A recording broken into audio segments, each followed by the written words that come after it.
Assalamualaikum warahmatullahi wabarakatuh.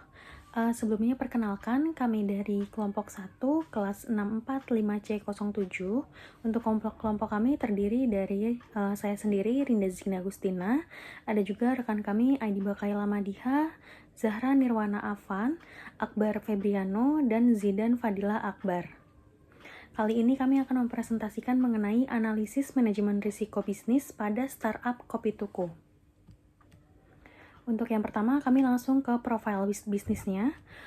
Kopi Tuku merupakan startup di bidang food and beverage yang bergerak dalam penjualan minuman kopi dan non-kopi. Kopi Tuku didirikan pada tahun 2015 oleh Andanu Prasetyo di Jakarta. Perusahaan ini dikenal melalui produk olahannya yaitu kopi susu gula aren yang berhasil menarik perhatian pasar anak muda hingga pekerja kantoran.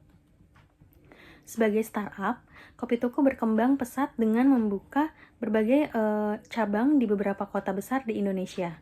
Model bisnis yang digunakan menggabungkan penjualan offline melalui gerai dan online melalui platform delivery. Kemudian untuk latar belakangnya, industri kopi di Indonesia berkembang pesat seiring meningkatnya gaya hidup masyarakat urban, sehingga persaingan antar startup kopi semakin ketat.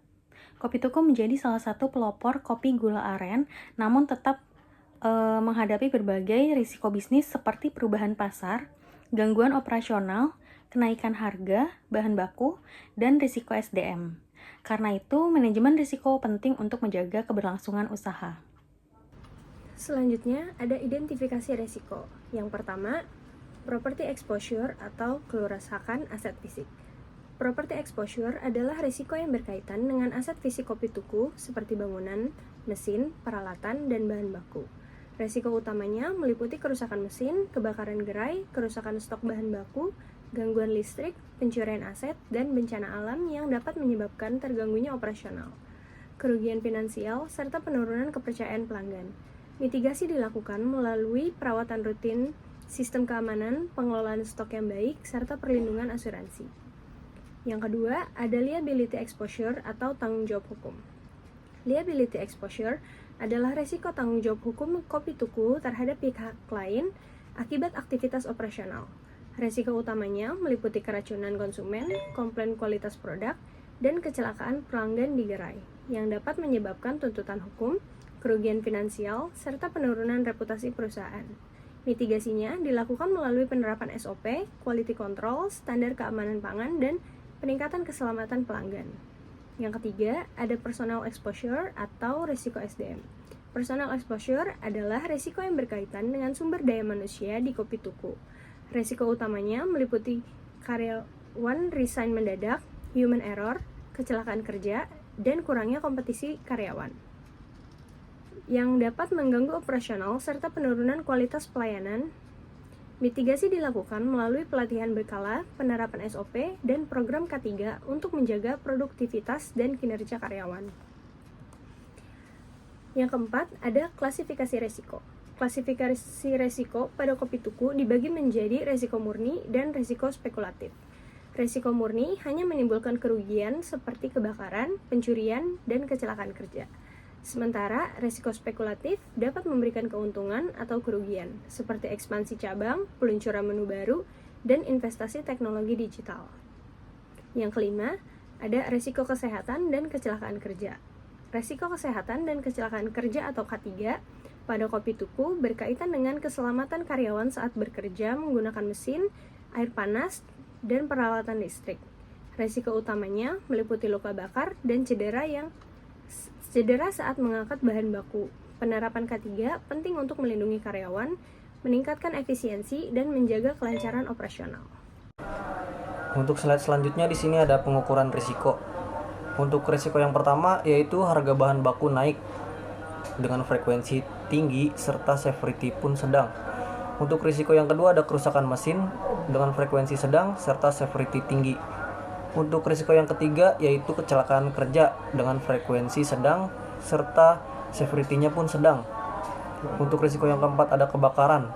Di sini frekuensinya rendah serta severity-nya sangat tinggi.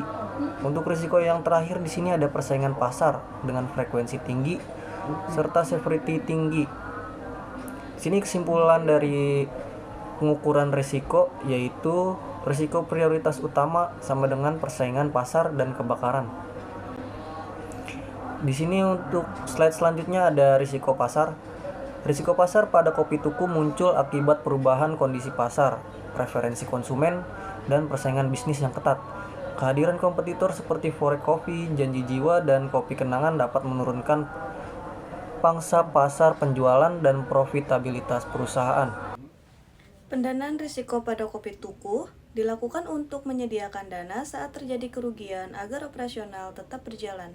Strategi ini dilakukan melalui asuransi seperti asuransi properti, kebakaran, kecelakaan kerja, dan liability konsumen untuk meminimalkan dampak kerugian finansial perusahaan. Risiko operasional pada kopi tuku adalah risiko timbul akibat kegagalan proses internal, human error, atau gangguan sistem yang dapat menghambat operasional. Contohnya, meliputi keterlambatan pasokan bahan baku, gangguan sistem kasir digital, dan kesalahan pemesanan online yang dapat menurunkan kualitas pelayanan. Ya, selanjutnya, kesimpulan, kopi tuku menghadapi berbagai resiko, yaitu property exposure, liability exposure, personal exposure, resiko operasional, pasar, dan keuangan. Setiap resiko memiliki tingkat kemungkinan dan dampak yang berbeda, sehingga memerlukan strategi pengolahan resiko yang tepat untuk menjaga keberlangsungan bisnis. Rekomendasi: kopi tuku disarankan untuk memperkuat sistem digital operasional, meningkatkan pelatihan karyawan, menambahkan proteksi asuransi, serta terus berinovasi pada produk agar daya saing dan keberlangsungan bisnis tetap terjaga. Demikian presentasi dari kelompok kami, kurang lebihnya mohon maaf. Wassalamualaikum warahmatullahi wabarakatuh.